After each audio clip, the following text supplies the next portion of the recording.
Hello అండి. Welcome back to our channel. ఈరోజు ఏంటంటే అందరికీ బాగా ఉపయోగపడే వీడియో అయితే మీతో షేర్ చేస్తున్నాను.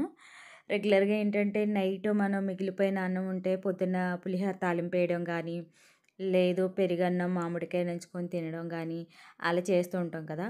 సో, అలా కాకుండా నేను వడియాలు పడదామని అనుకున్నాను అనమాట. సో, కొంచెం అన్నం మిగిలిపోయింది. అందులోనూ పదునుగా ఉంది. పొద్దున్నే ఎలాగో తినలేము సమ్మర్ కదా!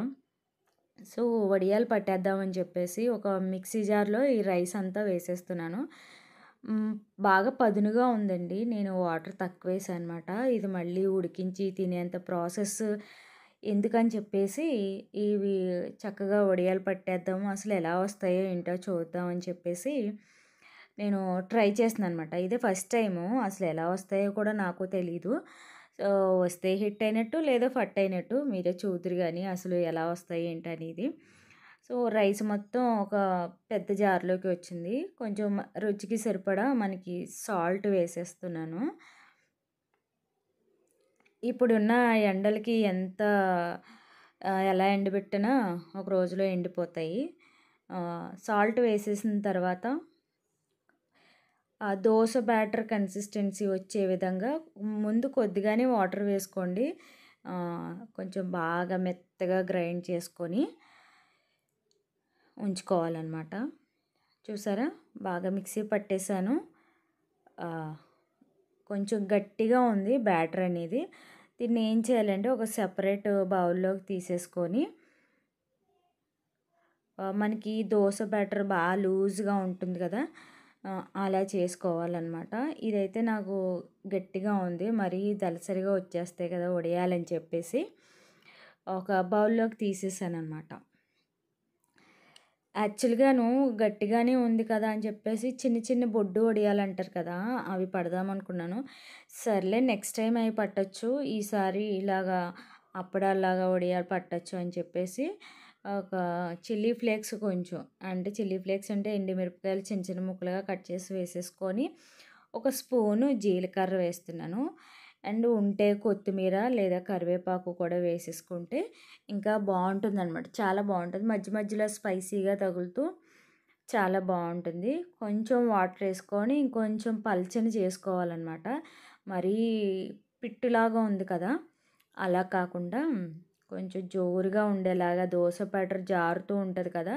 సో, అలా చేసుకొని మనకి ఎప్పుడు కూడా ఈ ఎండలకి పాలిథీన్ కవర్ మీద పెట్టకండి. ఏ వడియాలైనా సరే.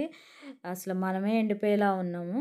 సో, ఒక కాటన్ క్లాత్ తీసుకొని వడియాలు ఈ విధంగా అన్నీ అప్పడంలాగా వేసుకోవాలనమాట. నేను చేసిన పొరపాటు ఏంటంటే ఈ వడియాలు పెట్టేసాను. పెట్టేసి అలా ఉంచేసి సడెన్‌గా ఊరెళ్ళాల్సొచ్చిందనమాట.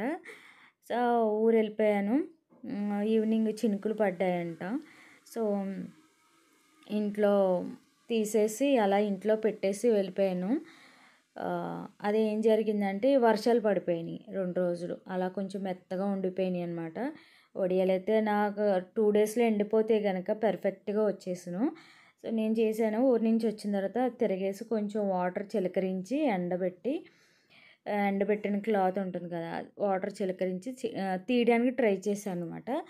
కొన్ని కొన్ని బానే వచ్చాయి. కొన్నేమో కొంచెం ముక్కలుగా వచ్చాయన్నమాట.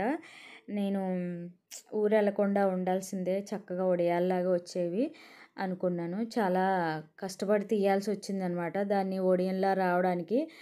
కానీ రాలేదు. ఎట్ ఏ టైమ్ అయితే 1 డేలోనే ఎండిపోయాయి. నెక్స్ట్ డే తీసేస్తే మనకి వడియాల్లాగే వచ్చేసును. కానీ ఏంటంటే అలా వదిలేసాము. ఆ వర్షాలకి చెమ్మగిల్లిపోయి క్లాత్‌కి బాగా అంటుకుపోయిందనమాట. సో, ఎలా అయితేనో కొంచెం కొంచెంగా తీసాము. వేయిస్తే ఇలా వచ్చాయన్నమాట. ముక్కలుగా వచ్చాయి. కానీ టేస్ట్ మాత్రం సూపర్‌గా ఉన్నాయండి.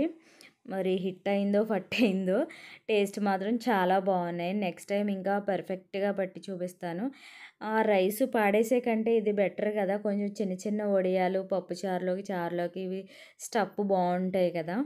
సో, నాకైతే అలా అనిపించిందనమాట. మీకెలా అనిపించింది అనేది కామెంట్ సెక్షన్‌లో తెలియచేయండి. వీడియో నచ్చితే కనుక లైక్ చేయండి, షేర్ చేయండి అండ్ మన ఛానెల్ సబ్స్క్రైబ్ చేయడం మాత్రం మర్చిపోవద్దు.